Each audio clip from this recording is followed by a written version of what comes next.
শহীদ বুদ্ধিজীবীরা জাতির শ্রেষ্ঠ সন্তান, তাই তাদের স্মৃতিকে তরুণ প্রজন্মের কাছে তুলে ধরতে বধ্যভূমি সংস্করণ জরুরি বলে মন্তব্য করেছেন Chittagong city mayor doctor Shahadat Hossain.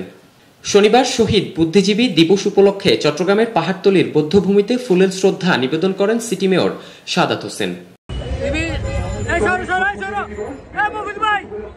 এ সময় তিনি বলেন, ১৯৭১ সালের ১৪ ডিসেম্বর আমাদের দেশের যেসব সর্বশ্রেষ্ঠ সন্তানদের অত্যন্ত পরিকল্পিতভাবে হত্যা করা হয়েছিল, তাদের মধ্যে ছিলেন দেশের বুদ্ধিজীবীরা, যারা দেশের মেরুদণ্ড। যতদিন ক্ষমতায় থাকব ততদিন মুক্তিযুদ্ধের সঠিক ইতিহাস সংস্করণে চেষ্টা করব এবং তাদের মর্যাদাকে যথাযথভাবে ফিরিয়ে দিতে সচেষ্ট থাকব। অত্যন্ত পরিকল্পিতভাবে আমাদের ওই সময়কার যারা অধ্যাপক, যারা চিকিৎসক, যারা ইঞ্জিনিয়ার, যারা কৃষিবিদ, যারা বিজ্ঞ রাজনীতিবিদ, তাদেরকে পরিকল্পিতভাবে তারা শহীদ হয়েছিল।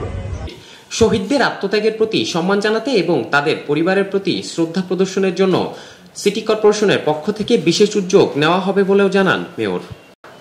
Desk report, Chattala 24, Chittagong.